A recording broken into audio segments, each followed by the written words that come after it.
घंटा घंटा फरक पडणार आहे. घंटा तुम्ही मेल्यानंतर घंटा फरक पडणार आहे.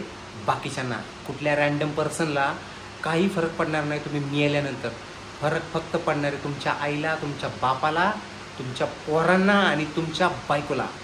दुसरं कुणाला काही फरक पडणार नाही. कारण की प्रत्येकाच्या लाईफमध्ये ज्याचे त्याचे प्रॉब्लेम्स पडलेले आहेत.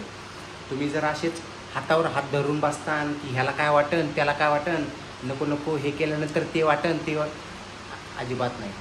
तुम्हाला स्वतःला करायचे जे काय करायचे तुम्ही तुमच्या फॅमिलीसाठी करता, तुम्ही तुमच्या आईवडिलांसाठी करताय. आज तोंड वासून गेले तुम्ही तर तुम्हाला कोण नाही मदत करणार. तुमच्या आईला कोणी मदत करणार ना, तुमच्या भावाला कोणी, तुमच्या वडिलांना कोणी मदत करणार ना, तुमच्या पोरांना कोणी मदत करणार ना, तुमच्या बायकोला कोणी मदत करणार आहे.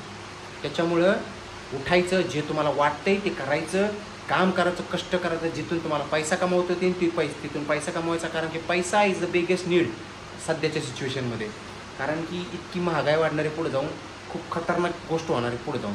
त्याच्यामुळे ना सर्वाईव्ह करणं मुश्किल होणार आहे. आणि आता तुमची बारकाली मुलं असते ना, त्याच्यासाठी तर खूप काही करून ठेवावं लागतं. आजकाल स्कूलच्या फीज वगैरे एवढ्या सगळ्या वाढलेल्या आहेत. आणि तुम्ही स्वतःची हेल्थची काळजी नाही घेत. माणूस रात्रंदिवस राबतोय. हेल्थला काय झाल्यानंतर काही घंटा कळणार आहे.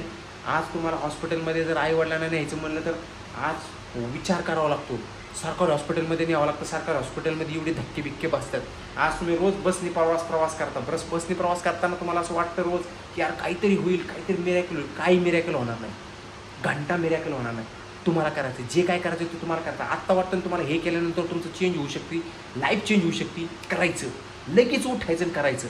अजिबात थांबायचं नाही. जर तुम्ही थांबले तर तुम्हाला पुढे जाऊन रिग्रेट वाटणार यार त्या टायमिंगला मी हा विचार करत होतो, केलं का नाही मी. आज मी तुमच्यासमोर व्हिडिओ बनवतोय. मला दुनिया माझी सख्खी म्हणजे जवळचे मित्र मला नावं ठेवतात. मला काही फरक पडत नाही. मी जवळचे मित्र घ्या, जवळचे नातेवाईक घ्या, सगळे मला नावं ठेवतात. मला काय फरक पडत नाही. मला जे वाटतं, मला जे शेअर करावं वाटतं मी ते शेअर करतो. जसे मला व्हिडिओज बनवायचे तसे मी व्हिडिओज बनवतो. मला काही फरक पडत नाही. माझ्या फॅमिलीला मी सर्वाईव्ह करते. जेवढं माझ्याच्याने होईल तेवढं मी करायचा प्रयत्न करतो. आणि अजून मला जास्त करायचं फॅमिलीसाठी आणि स्वतःसाठी, म्हणून मी प्रयत्न करतो. मला काही घंटा फरक पडत नाही. आज येऊन 4 लोक मला शिव्या देऊन जातात कमेंटमध्ये, मला काय फरक पडत नाही. त्याचंच तुम्ही स्वतःवरती लक्ष द्या आणि स्वतःचा आवाज ओळखा. आतला आवाज बाहेर काढा आणि ती गोष्ट करा. नाही तर तो आवाज आतमध्ये राहिला तो तसाच राहणार. 5 वर्षानंतर 10 वर्षानंतर वाटणार यार मी हे केलं असतं तर किती छान झालं असतं. विचार करा या गोष्टीवरती. सुरुवात करा उद्यापासून, नाही तर आजपासूनच.